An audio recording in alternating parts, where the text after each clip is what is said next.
আরে ভুবন মোহন গোরা কত মনে জনার মনোহরা. ഇവിടെ നമ്മൾ പോകാനായിട്ട് ഇറങ്ങിയപ്പോൾ സ്വാമി നമ്മളെ വീണ്ടും വിളിച്ച് ഇവിടെ നമുക്ക് ഒരു സാധനം തന്നത്. ഇത് നമ്മുടെ കൂവളത്തിൻ്റെ പഴത്തിൻ്റെ ജ്യൂസാണ്. സ്വാമി ഏതാണ് കുടിക്കുന്നത് നമുക്ക് തന്നതാണ്, കൂവളപ്പഴത്തിൻ്റെ. ഞാനിതുവരെ ഇത് കുടിച്ചിട്ടില്ല. അങ്ങനെ നമ്മൾ നമ്മുടെ 17ാമത്തെ ശക്തിപീഠ ദർശനം പൂർത്തിയാക്കി നമ്മൾ 18ാമത്തെ ശക്തിപീഠ ക്ഷേത്രത്തിലേക്ക് പോവുകയാണ്. 17ാമത്തെ ശക്തിപീഠ ക്ഷേത്രം നമ്മുടെ നന്ദികേശ്വരി ശക്തിപീഠ ക്ഷേത്രമാണ് നമ്മൾ കഴിഞ്ഞത്. ഇനി ഇവിടുന്ന് വലിയ ദൂരമില്ല, ഒരു 10-25 കിലോമീറ്റർ അടുത്ത് തന്നെയാണ് കണ്ണക്കാലിക ശക്തിപീഠ ക്ഷേത്രത്തിലേക്കാണ് നമ്മൾ പോകുന്നത്. അങ്ങനെ നമ്മൾ അടുത്ത ശക്തിപീഠത്തിലോട്ട് പോകാനായിട്ട് ഈ സൈന്ത്യ റെയിൽവേ സ്റ്റേഷനിൽ നിന്ന് തന്നെയാണ് ട്രെയിന്. ഇപ്പം 5 മിനിറ്റിനുള്ളിൽ ഒരു ട്രെയിൻ വരുന്നുണ്ട്. ആ ട്രെയിനിൽ നമ്മൾ ടിക്കറ്റ് ഓൺലൈൻ UTS വെച്ച് ബുക്ക് ചെയ്തു. നമ്മളിനി ഓടിച്ചെന്ന് കഴിഞ്ഞാൽ ട്രെയിൻ കിട്ടുള്ളൂ. അടുത്ത സ്റ്റേഷനിലായിട്ടുണ്ട് ട്രെയിന്.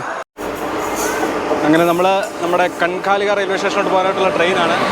നമ്മൾ ടിക്കറ്റ് ഒന്നും റിസർവ് ചെയ്തിട്ടില്ല, ജനറൽ ഇതിലാണ് പോകുന്നത്. അതുകൊണ്ട് നമുക്ക് ട്രെയിനകത്തെ ദൃശ്യങ്ങളൊന്നും നമുക്ക് എടുക്കാൻ പറ്റുകയില്ല. അപ്പോൾ നമ്മൾ അടുത്ത നല്ല തിരക്കാണ്. ജനറൽ എങ്ങനെ കയറി പോകുമെന്ന് അറിയത്തില്ല. ജനറലൊക്കെ നല്ല തിരക്കാണ്. നമുക്ക് അവസാനം പുറകിൽ കയറാനായിട്ടാണ് നിൽക്കുന്നത്. നമ്മളിവിടെ കൺകളിക ശക്തിവീടിന് അടുത്തുള്ള പ്രാന്തിക് എന്ന് പറയുന്ന ഒരു റെയിൽവേ സ്റ്റേഷനിൽ എത്തിയിരിക്കുകയാണ്. നമുക്ക് ഈ ട്രെയിനാണ് വന്നത്. നമ്മൾ ഈ പ്രാന്തിക് എന്ന് പറയുന്ന റെയിൽവേ സ്റ്റേഷൻ വെളിയിലെത്തി. ഇവിടെ നിന്ന് നമുക്ക് ഈ ഓട്ടോ 5 കിലോമീറ്ററോളം ദൂരമുണ്ട് നമുക്ക് ഈ കൺകളിക ശക്തിപീഠ ക്ഷേത്രത്തിലേക്ക്. ഇവിടെ ഓട്ടോറിക്ഷ വല്ലതും കൊണ്ടുവന്ന് നോക്കാം. കൺകാലിക ശക്തിപീഠ कितना? हाँ नहीं नहीं नहीं सर, छोड़ने के लिए 150. നമ്മൾ ഈ പ്രാന്തിക് എന്ന് പറയുന്ന റെയിൽവേ സ്റ്റേഷനിൽ നിന്ന് കൺകാലിക ശക്തിപീഠത്തിലേക്ക് പോവുകയാണ്. ഇതുപോലെ ഒരു ഈ റിക്ഷയാണ്. 150 രൂപയാണ് പറഞ്ഞിരിക്കുന്നത്. ഇത് കണ്ടിട്ട് വളരെ ശാന്തമായിട്ടുള്ള ഒരു സ്ഥലമാണ്. അങ്ങോട്ട് ചെന്നിട്ട് നമുക്ക് നോക്കണം ഇനി താമസിക്കാനുള്ള സൗകര്യങ്ങളൊക്കെ കിട്ടുമോയെന്ന് അറിയത്തില്ല. നമ്മൾ റെയിൽവേ സ്റ്റേഷൻ ഇറങ്ങി വരുമ്പം ഇങ്ങനെ ഇത് 2 നില ഇങ്ങനെ മണ്ണ് കൊണ്ടുണ്ടാക്കിയ 2 നില വീടാണെന്നാണ് പറഞ്ഞത്. ഇങ്ങനെ അങ്ങനെ നമ്മൾ നമ്മുടെ 18ാമത്തെ ശക്തിപീഠത്തിൻ്റെ അടുത്തോട്ട് എത്തുകയാണ്. അങ്ങനെ നമുക്ക് കൺകളിക ശക്തിപീഠത്തിനടുത്ത ഒരു ഗസ്റ്റ് ഹൗസിലാണ് നമുക്ക് താമസം. അവിടെ നിന്ന് ഒരു ചേട്ടൻ അറേഞ്ച് ചെയ്ത് തന്നതാണ്. നമ്മളവിടെ നിന്ന് കറങ്ങുന്ന കണ്ടപ്പോഴത്തേനും നമുക്കിവിടെ ഒരു ഗസ്റ്റ് ഹൗസാണ്. വലിയ കുഴപ്പമില്ലാത്ത മുറിയാണ്. 600 രൂപയാണ് ഒരു ദിവസത്തേന് പറഞ്ഞിരിക്കുന്നത്. നമ്മൾ താമസിക്കുന്ന റൂമിൽ ഇവിടെ നല്ല ഒരു ഗ്രാമ അന്തരീക്ഷമാണ്. ഗ്രാമത്തിലാണ് വീട്. ഇതൊരു ഗസ്റ്റ് ഹൗസാണ്. അപ്പോൾ ഇതിൻ്റെ പുറകോട്ടൊക്കെ നല്ല കൃഷിയിടങ്ങളുമൊക്കെയാണ്. അപ്പോൾ നമ്മളിനി ഇന്ന് നമ്മൾ ക്ഷേത്രത്തിൻ്റെ കാഴ്ചകൾ കാണാനായിട്ട് നമ്മുടെ 18ാമത്തെ ശക്തിപീഠ ക്ഷേത്രം കൺകാലിക താല ക്ഷേത്രം കാണാനായിട്ട് പോവുകയാണ്. ഇതാണ് നമ്മൾ താമസിക്കുന്ന ഗസ്റ്റ് ഹൗസ്. ഇവിടെ ക്ഷേത്രത്തിൻ്റെ ഇവിടെ നിന്ന് ഏകദേശം ഒരു 100-300 മീറ്റർ മാറിയാണ് ഇവിടെ. നമ്മളെ ഗസ്റ്റ് ഹൗസിൽ നമ്മൾ വെളിയിലോട്ട് ഇറങ്ങി വരുമ്പോഴേ ഇതുപോലെ നല്ല റോഡൊക്കെ നല്ല സുന്ദരൻ റോഡുകളാണ്. ഗ്രാമപ്രദേശമാണ്. ഇതുണ്ടോ, ഇവിടെ ഗ്രാമപ്രദേശമാണ്. ഞാൻ പറഞ്ഞില്ല, ഇവിടെ ഇങ്ങനെ ഈ കൃഷിയിടങ്ങളിൽ ഇപ്പോൾ അവിടെ കൊയ്ത്തൊക്കെ നടക്കുകയാണ്. ഇവിടെ എനിക്ക് തോന്നുന്നു ഇവിടെ നിന്ന് ഇതുവരെ നമ്മൾ പല സ്ഥലത്തിലും അങ്ങോട്ടും ഇങ്ങോട്ടൊക്കെ പോയിട്ട് ഇതുവരെ ഇവിടെ ഈ മെഷീനും കൊണ്ടൊന്നും കൊയ്യുന്നൊന്നും കണ്ടിട്ടില്ല. ഇവിടെ എല്ലാം കൈ കൊണ്ടൊക്കെ തന്നെ എപ്പോഴും കൊയ്യുകയും മെതിക്കുകയും ഒക്കെ ചെയ്യുന്നതാണെന്ന് കാണുന്നത്. നെല്ല് കൃഷി തന്നെയാണെന്നാണ് തോന്നുന്നത്. ഇവിടെ നിന്ന് കണ്ടിട്ട് നെൽകൃഷിയാണെന്നാണ് തോന്നുന്നത്. അപ്പോൾ ഇതുപോലെ പാടങ്ങളും ഒക്കെ ആയിട്ട് വളരെ ശാന്തമായിട്ടുള്ള ഒരു ഗ്രാമപ്രദേശത്തിലാണ് ഈ കൺകാലിത്താല എന്ന് പറയുന്ന ക്ഷേത്രമുള്ളത്. ഇതാണ് നമ്മൾ കൺകാലികാത്താല എന്ന് പറയുന്ന ക്ഷേത്രത്തിൻ്റെ തൊട്ട് മുന്നിലുള്ള ഭാഗങ്ങളാണ്. ക്ഷേത്രത്തിൻ്റെ ആർച്ചാണ് നേരെ മുന്നിലായിട്ട് കാണുന്നത്. ഇതുവഴി ഈ ആർച്ച് വഴി കുറച്ച് നമുക്ക് മുന്നോട്ട് കയറി പോകാനായിട്ട്. ഇതാണ് ക്ഷേത്രത്തിൻ്റെ പ്രധാന കവാടമാണിത്. അപ്പോൾ ഇതാണ് ഇന്നിപ്പം നമ്മൾ ഒരു ഉച്ച സമയത്ത് ഒരു 3-3:30 കഴിഞ്ഞിട്ടാണ് ഇറങ്ങുന്നത്. അതുകൊണ്ട് വലിയ തിരക്കും ഒന്നുമില്ല. നമ്മുടെ ശക്തിപീഠ ക്ഷേത്രത്തിനോട് അടുത്തുകൊണ്ടിരിക്കുകയാണ്. ശക്തിപീഠ ക്ഷേത്രം ഇവിടെ നിന്ന് ഏകദേശം ഒരു 100 മീറ്റർ മുന്നിലായിട്ടാണ്. പക്ഷേ നമുക്കിവിടെ ഈ ഇടത് സൈഡിലോട്ട് ഒരു വഴിയുണ്ട്. ഈ ഇടത് സൈഡിൽ ഇവിടെ ഒരു ശിവക്ഷേത്രവും കാണാം. അതുപോലെ തന്നെ ഈ ശക്തിപീഠത്തിൻ്റെ ഭൈരവ ക്ഷേത്രവും ഇവിടെയാണുള്ളത്. നമ്മൾ നേരത്തെ എല്ലാ വീഡിയോയിലും നമ്മൾ പറഞ്ഞിട്ടുണ്ട്, ഓരോ ശക്തിപീഠത്തിലും ഓരോ ഭൈരവന്മാരുണ്ട്. അതുപോലെ ആ ഭൈരവൻ്റെ ക്ഷേത്രത്തിലും അതുപോലെ ഇവിടെ വേറൊരു ശിവക്ഷേത്രമുണ്ട്. ആ ശിവക്ഷേത്രത്തിലുമാണ് നമ്മൾ ആദ്യം പോകുന്നത്. അത് കഴിഞ്ഞിട്ടാണ് നമ്മൾ നമ്മുടെ പ്രധാന ശക്തിപീഠ ക്ഷേത്രത്തിലേക്ക് പോകുന്നത്. അപ്പോൾ ഈ കാണുന്നതാണ് ഇവിടുത്തെ ശിവക്ഷേത്രം. നമുക്കിനി ക്ഷേത്രത്തിൻ്റെ ഉള്ളിൽ കയറി ഈ ക്ഷേത്രത്തിൻ്റെ കാഴ്ചകളൊക്കെ കാണാം. ഈ ശിവക്ഷേത്രത്തിൻ്റെ പേര് കാഞ്ചീശ്വര ശിവക്ഷേത്രം എന്നാണ്. എന്തുകൊണ്ടാണ് കാഞ്ചീശ്വരൻ എന്ന് പേര് വന്നതെന്ന് അറിയത്തില്ല. നമ്മുടെ കാഞ്ചീപുരമായിട്ട് എന്തെങ്കിലും ബന്ധമുണ്ടോ എന്ന് അറിയത്തില്ല. എന്തായാലും കാഞ്ചീശ്വര ശിവക്ഷേത്രം എന്നാണ് ഈ ശിവക്ഷേത്രം അറിയപ്പെടുന്നത്. അപ്പോൾ ഇവിടെ നേരെ ക്ഷേത്രത്തിൻ്റെ മുന്നിൽ നമുക്ക് ഇതുപോലെ ഒരു നന്ദി ഭഗവാന്റെ ഒരു വിഗ്രഹം കാണാം. നമുക്ക് പെട്ടെന്ന് ക്ഷേത്രത്തിനൊരു പ്രദക്ഷിണം ചെയ്ത് വന്നിട്ട് നമുക്ക് അകത്തോട്ട് കയറാം. നമ്മളിങ്ങനെ ക്ഷേത്രത്തിന് പ്രദക്ഷിണം ചെയ്യുമ്പോൾ ഇങ്ങനെ പല രീതിയിലുള്ള ശിവൻ്റെയും പാർവതിയുടെയും ഒക്കെ പല രീതിയിലുള്ള ചിത്രങ്ങൾ ഇങ്ങനെ ആലേഖനം ചെയ്ത് വെച്ചിരിക്കുന്നതാണ്. ഇത് ക്ഷേത്രത്തിൻ്റെ ഒരു പ്രദക്ഷിണം ചെയ്ത് നമ്മൾ ഇവിടെ വന്നു.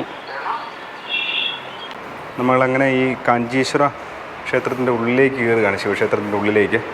ഇവിടുത്തെ ഈ ശിവലിംഗം നമുക്ക് ഇതിൻ്റെ ശിവലിംഗത്തിൻ്റെ ഒരു ബേസ് ഭാഗം മാത്രമേ നമുക്കിവിടെ ഇപ്പോൾ കാണാനായിട്ട് പറ്റുന്നുള്ളൂ. ഇതിന് കാരണം പറയുന്നത് ഇവിടെ പണ്ട് വിദേശ അക്രമം ഉണ്ടായ സമയത്ത് ഈ ശിവലിംഗം ഇവിടെ നശിപ്പിച്ചതാണെന്നാണ് പറയുന്നത്. അടിഭാഗം മുറിച്ച് കളഞ്ഞതാണ്, അടർത്തിയെടുത്ത് കളഞ്ഞതാണെന്നാണ് പറയുന്നത്. അപ്പോൾ അങ്ങനെ അതുകൊണ്ടാണ് ഇവിടെ ഈ ശിവലിംഗം ഇങ്ങനെ തന്നെയാണ് ഇപ്പം നമുക്ക് കാണാൻ സാധിക്കുന്നത്. പകുതി ഭാഗം മാത്രമേ ഉള്ളൂ ശിവലിംഗത്തിൻ്റെ. അപ്പോൾ ഇവിടെയായിട്ട് നമുക്കിവിടെ ഇങ്ങനെ 1-2 വിഗ്രഹങ്ങളൊക്കെ കാണാം, ചിത്രങ്ങളുമൊക്കെ കാണാം. ഇവിടെ താരാദേവിയുടെ ഒരു ഫോട്ടോ ഉണ്ട്. നമുക്ക് ഈ ആശ്രമത്തിനകത്ത് കയറി ഇങ്ങനൊരു ഹോമകുണ്ടമൊക്കെയാണ് ഈ ആശ്രമത്തിൽ കാണുന്നത്. ഇവിടെ ഒരു സ്വാമിജി ഇവിടെ ഇരിപ്പുണ്ട്.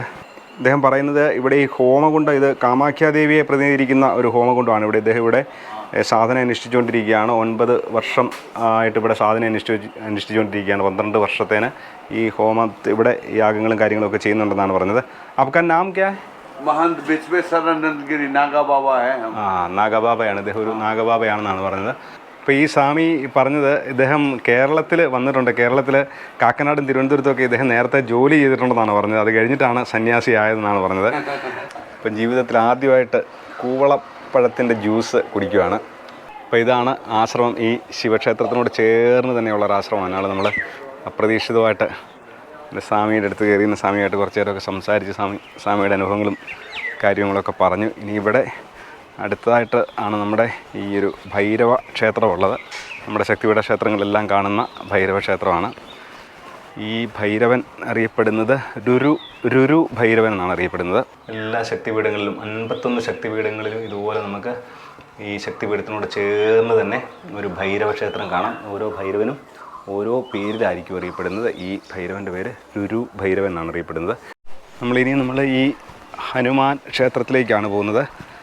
ഇവിടെ ഈ ക്ഷേത്രങ്ങളൊക്കെ ഇതൊക്കെ പുതുതായിട്ട് പുതുക്കിപ്പണിതാണെന്ന് അറിയത്തില്ല. ഇതൊക്കെ നമുക്ക് കണ്ടിട്ട് പുതിയ ക്ഷേത്രങ്ങളായിട്ട് തന്നെയാണ് തോന്നുന്നത്. ഇതൊക്കെ നല്ല രീതിയിൽ ടൈൽസും ഒക്കെ ഇട്ട് നല്ല ഭംഗിയായിട്ട് സൂക്ഷിച്ചിട്ടുണ്ട് ഈ ക്ഷേത്രം. ഇവിടെ നമുക്ക് വേറെ വിഗ്രഹങ്ങളൊന്നും കാണാനായിട്ടില്ല. ഹനുമാൻ്റെ ഒരു ഫോട്ടോയാണ് ഇവിടെയുള്ളത്. അങ്ങനെ നമ്മൾ കൺകലേശ്വരി ശക്തിപീഠ ക്ഷേത്രത്തിൻ്റെ അടുത്തേക്ക് വന്നിരിക്കുകയാണ്. ക്ഷേത്രത്തിൻ്റെ കവാടമാണ്. അങ്ങനെ നമ്മുടെ 18ാമത്തെ ശക്തിപീഠ ക്ഷേത്രത്തിലേക്ക് നമ്മൾ പ്രവേശിച്ചിരിക്കുകയാണ്. ഇത് വളരെ വലിയ വിശാലമായിട്ടുള്ളൊരു ഗ്രൗണ്ടാണ്. വിശാലമായിട്ടുള്ളൊരു മൈതാനത്തിൻ്റെ ഉള്ളിലായിട്ടാണ് ഈ ക്ഷേത്രമുള്ളത്. നമുക്ക് ആദ്യം ക്ഷേത്രത്തിൻ്റെ ചുറ്റുവട്ടത്തൊക്കെയുള്ള കാഴ്ചകൾ കണ്ടിട്ട് ഇത് ഈ കാണുന്നതാണ് ക്ഷേത്രം. ഈ കാണുന്ന ഇത്രയേ ഉള്ളൂ. ക്ഷേത്രം വളരെ ചെറിയൊരു ക്ഷേത്രമാണ്. അപ്പോൾ ഇവിടെ ഈ ക്ഷേത്രത്തിൻ്റെ മുകളിലായിട്ട് ഇങ്ങനെ ഈ ശക്തിപീഠങ്ങളുടെ ഓരോ ശക്തിപീഠങ്ങളുടെയും അവയവങ്ങളും കാര്യങ്ങളൊക്കെ ഇവിടെ ഓരോ ശക്തിപീഠങ്ങൾ പതിച്ച അവയവങ്ങളും അതിൻ്റെ ഡീറ്റെയിൽസും ഒക്കെ മുകളിൽ എഴുതി വെച്ചിട്ടുണ്ട്. ഇവിടെ ചിലയിടത്തൊക്കെ നമ്മൾ വായിച്ചത് ഈ ക്ഷേത്രത്തിൻ്റെ പേര് കൺകാലിക ശക്തിപീഠം എന്ന് പറയുന്നത്. പക്ഷേ ഇവിടെ എല്ലാവരും കൺകാലി താല ശക്തിപീഠം എന്നാണ് പറയുന്നത്. കൺകാലി താല ശക്തിപീഠം. ഇവിടെ ഇങ്ങനെ ഒരു ബോർഡുണ്ട്, അത് നമുക്ക് കാണത്തില്ല. ഇവിടെ ഇങ്ങനെ ചെടികളൊക്കെ വന്ന് മറഞ്ഞിരിക്കുകയാണ്. കൺകാലി താല ശക്തിപീഠത്തിൻ്റെ മുന്നിലാണ് നമ്മളുള്ളത്. അപ്പോൾ നമ്മുടെ ശക്തിപീഠ യാത്രയുടെ ഭാഗമായിട്ട് നമ്മുടെ ബംഗാളിലൂടെയുള്ള ശക്തിപീഠങ്ങളിലൂടെ നമ്മൾ യാത്ര ചെയ്തുകൊണ്ടിരിക്കുകയാണ്. അങ്ങനെ ബംഗാളിൽ നമ്മുടെ 5ാമത്തെ ശക്തിപീഠമാണ്. നമ്മുടെ 18ാമത്തെ ശക്തിപീഠ ക്ഷേത്രമാണ്. ഇവിടെ ഇങ്ങനെ വിശാലമായിട്ട് വളരെ വലിയൊരു ഇങ്ങനൊരു മൈതാനമാണ്. ഈ മൈതാനത്തിൻ്റെ അവിടെയൊക്കെ ഇങ്ങനെ നല്ല രീതിയിൽ ഇങ്ങനെ വൃക്ഷങ്ങളൊക്കെ ഇങ്ങനെ തറ കെട്ടി നല്ല ഭംഗിയായിട്ട് സൂക്ഷിച്ചിട്ടുണ്ട്. ഇവിടെ വൈകുന്നേരമൊക്കെ ഒരുപാട് നല്ല രസമാണ്. ഇവിടെ ഇരിക്കാനായിട്ടും ധ്യാനിക്കാനും ഒക്കെ ആയിട്ടുള്ള സൗകര്യമുണ്ട്. ഇവിടെ നല്ല ഒരു അന്തരീക്ഷമുള്ളൊരു ക്ഷേത്രമാണ്. ഇതുകൊണ്ട് മരങ്ങളൊക്കെ നല്ല ഇങ്ങനെ തറ കെട്ടി നല്ല വൃത്തിക്കെട്ടിന്. ഇവിടെ ചില സ്വാമിമാരൊക്കെ ഇവിടെയൊക്കെ ഇരിക്കുന്നത് കാണാം.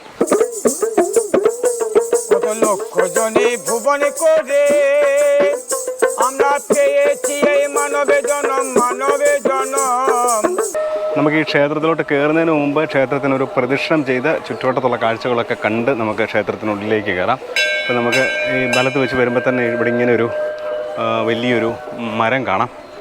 അപ്പോൾ ഇവിടെ ഇങ്ങനെ ആൾക്കാരിങ്ങനെ ഓരോന്ന് ഇങ്ങനെ കല്ലൊക്കെ കെട്ടി ഇങ്ങനെ ചിരട കെട്ടി ഇങ്ങനെ ഇട്ടിരിക്കുകയാണ്. ഇത് പറയുന്നതെന്ന് പറഞ്ഞു കഴിഞ്ഞാൽ ഇവിടെ ഇങ്ങനെ നമ്മളെന്തെങ്കിലും ഒരു ആഗ്രഹം സങ്കല്പിച്ച് ഇവിടെ ഇങ്ങനെ കല്ല് കെട്ടിയിട്ട് കഴിഞ്ഞാൽ ആഗ്രഹം സാധിക്കുമെന്നാണ് പറയുന്നത്.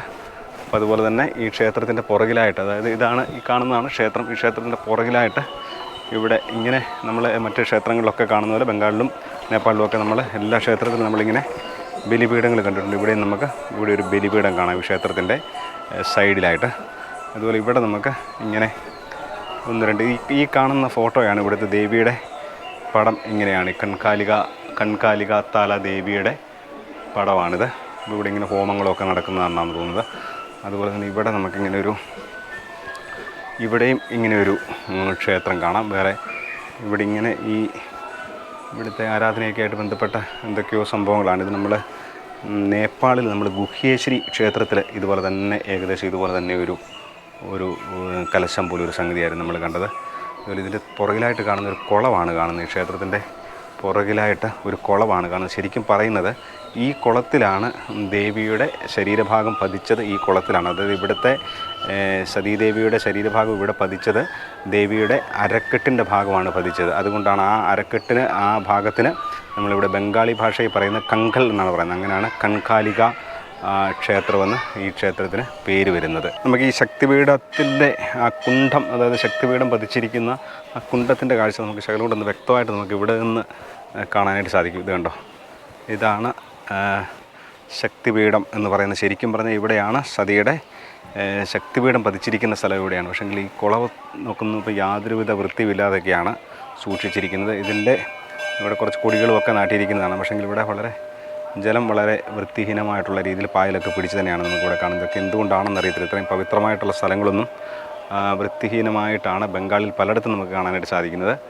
നമ്മൾ പല സംഗതികളും ഈ ക്ഷേത്രത്തിനെ കുറിച്ചൊക്കെ നോക്കി മനസ്സിലാക്കി വന്നാൽ ഇവിടെ വരുമ്പോഴാണ് ഇവിടുത്തെ ആൾക്കാർ പറയുന്ന പല കാര്യങ്ങൾ നമുക്ക് മനസ്സിലാക്കാനായിട്ട് സാധിക്കുന്നത്. ഇതിൻ്റെ താഴെ ഇവിടെ ശിവഭഗവാന്റെ ഒരു മൂർത്തി ഉണ്ടെന്നാണ് പറയുന്നത്. ആ കൊടി ഇങ്ങനെ ചുറ്റും വെച്ചിരിക്കുന്നതിൻ്റെ താഴെ ശിവൻ്റെ ഒരു മൂർത്തിയുണ്ട്.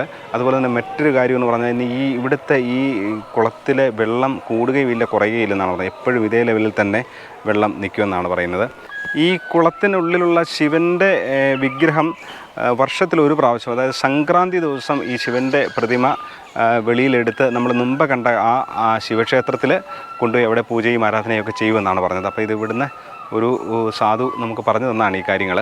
ഇവിടെ കോപ്പായി നദി എന്നും പറഞ്ഞൊരു നദിയുണ്ട്. ഈ നദിയുടെ തീരത്തായിട്ടാണ് ഈ ക്ഷേത്രം എന്ന് വേണമെങ്കിൽ പറയാം. ഇവിടെ ഇങ്ങനെ ഈ നദിയിലേക്ക് ഇറങ്ങാനായിട്ടിങ്ങനെ ചെറിയ ഒരു വഴിയൊക്കെ കാണാം. ഒഴുക്കൊന്നും ഇല്ല നദിക്ക് ഇപ്പോൾ. ഈ നദിയുടെ തീരത്തായിട്ടാണ് ഈ കൺകാലിക ക്ഷേത്രം ഉള്ളത്. അതുപോലെ തന്നെ നമ്മൾ മറ്റ് പല ക്ഷേത്രങ്ങളിലും കണ്ടതുപോലെ ഇവിടെയും വൈകുന്നേര സമയത്ത് ആരതി ഉള്ളതാണ്. ഇവിടെ ആരതി നടക്കുന്ന സ്ഥലമാണിത്. ഈ നദിയുടെ തീരത്തായിട്ട് ഇവിടെ എല്ലാ ദിവസവും വൈകുന്നേരം ഇവിടെ ആരതിയുണ്ട്. ആരതി നടക്കുന്ന സ്ഥലമാണ്. ഇതാണ് നദി. നല്ല സുന്ദരമായിട്ടുള്ള കാഴ്ചകളാണ് ഇവിടെ നിന്ന് കഴിഞ്ഞാൽ നദിയുടെയൊക്കെ കാഴ്ച. ക്ഷേത്രത്തിന് അകത്തോട്ട് ഇതുവരെ നമ്മൾ കയറിയില്ല. ക്ഷേത്രത്തിന് പ്രദക്ഷിണം ചെയ്ത് നമുക്കിനി ക്ഷേത്രത്തിൻ്റെ അകത്തോട്ട് കയറണം. ഇവിടെ ഇങ്ങനൊരു ശ്മശാനമാണ് കാണുന്നത്. ക്ഷേത്രത്തിൻ്റെ ഓടി ചേർന്ന് തന്നെ ഇവിടെ ഒരു ശ്മശാനമുണ്ട്. അങ്ങനെ ക്ഷേത്രത്തിൻ്റെ ചുറ്റുവട്ടത്തെ കാഴ്ചകളൊക്കെ കണ്ട് നമ്മൾ വീണ്ടും ക്ഷേത്രത്തിൻ്റെ പരിസരത്തേക്ക് വന്നേക്കാണ്. ഇവിടെ പല സ്ഥലങ്ങളിലും ഇങ്ങനെ ആൾക്കാരിങ്ങനെ ഇരുന്ന് സംഗീത ഉപകരണങ്ങളൊക്കെ വായിക്കുന്നത് കാണാം, ഇവിടുത്തെ ബാബാമാരൊക്കെ. അപ്പം നമുക്കിനി ക്ഷേത്രത്തിൻ്റെ ഉള്ളിലേക്ക് നമുക്ക് ക്യാമറ അനുവദിക്കുമെന്നാണ് പ്രതീക്ഷിക്കുന്നത്. നമുക്ക് ക്ഷേത്രത്തിൻ്റെ ഉള്ളിൽ കയറി നമ്മുടെ 18ാമത്തെ ശക്തിപീഠ ക്ഷേത്രമായിട്ടുള്ള കൺകാലിത്താലയുടെ നമുക്ക് ദർശനം കഴിഞ്ഞിട്ട് നമുക്ക് ബാക്കി കാര്യങ്ങൾ നമുക്ക് പറയാം. നമുക്ക് ദർശനം നമുക്ക് നോക്കാം. അവിടെ സംസാരിച്ചുകൊണ്ട് നമുക്ക് എടുക്കാൻ പറ്റുമെങ്കിൽ നമുക്ക് എടുക്കാം. അപ്പോൾ ഇങ്ങനെ നമുക്ക് ക്ഷേത്രത്തിൻ്റെ ഉള്ളിലേക്ക് കയറുകയാണ്.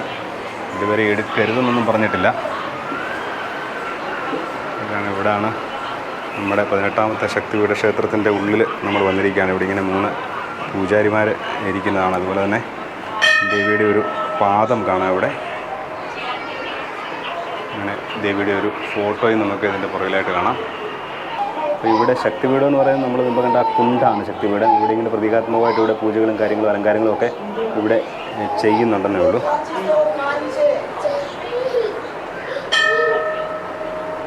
എന്നാലും നമ്മളങ്ങനെ ശക്തിപീഠത്തിൻ്റെ ഉള്ളിലെ കാഴ്ചകൾ നമുക്ക് എടുക്കാനായിട്ട് പറ്റി.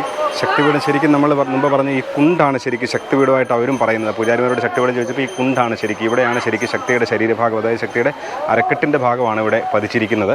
അപ്പോൾ അത് ഇവിടെയാണ് ശരിക്കും ശക്തിപീഠം.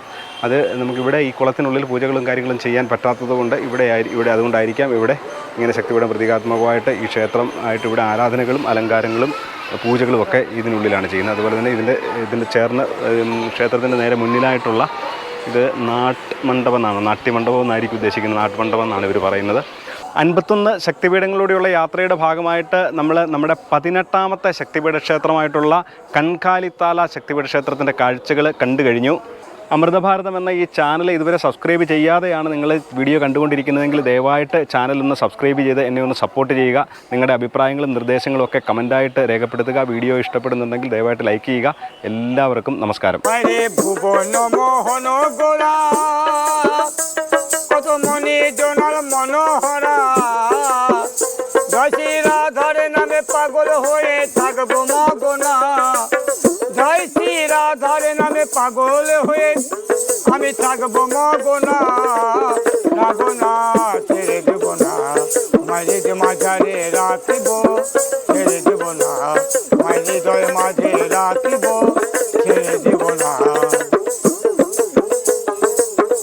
আমরা যাব বোঝের কুলি কুলি আর মাগবো গায়ে ডাঙ্গা ধুলি আমরা যাব বোঝের কুলি কুলি আর মাগবো গায়ে ডাঙ্গা ধুলি ও তোমায় ভজলে হরি বংশীধারী হৃদয় হইও না তোমায় ভজলে হরি বংশীধারী হৃদয় হইও না নাগনা নাগনা ছেড়ে দেব না মাঝে মাঝারে রাখিব ছেড়ে দেব না কত লক্ষ জনে ভুবনে করে আমরা পেয়েছি এই মানবে জনম কত লক্ষ জনে ভুবনে করে আমরা পেয়েছি এই মানবে জনম এ জন্মে চলে গেলে আর তো ফিরবে না হাই রে এ জন্মে চলে গেলে আর তো ফিরবে না নাগনা ছেড়ে দেব না মাঝে মাঝারে রাখিব ছেড়ে দেব না মাঝে জয় মাঝে রাখিব ছেড়ে দেব না আমার কেঁদে বলেন সচি মাতা ওই আমার নিমাই গেল কোথা আমার কেঁদে বলেন সচি মাতা ওই আমার নিমাই গেল কোথা হাই রে বিষ্ণু পিয়ার মনের আশা পূরণ হইল না হাই রে বিষ্ণু পিয়ার মনের আশা পূরণ হইল না নাগনা ছেড়ে দেব না মাঝে মাঝারে রাখিব ছেড়ে দেব না মাঝে মাঝে রাখিব ছেড়ে দেব না মাঝে মাঝারে রাখিব ছেড়ে দেব না।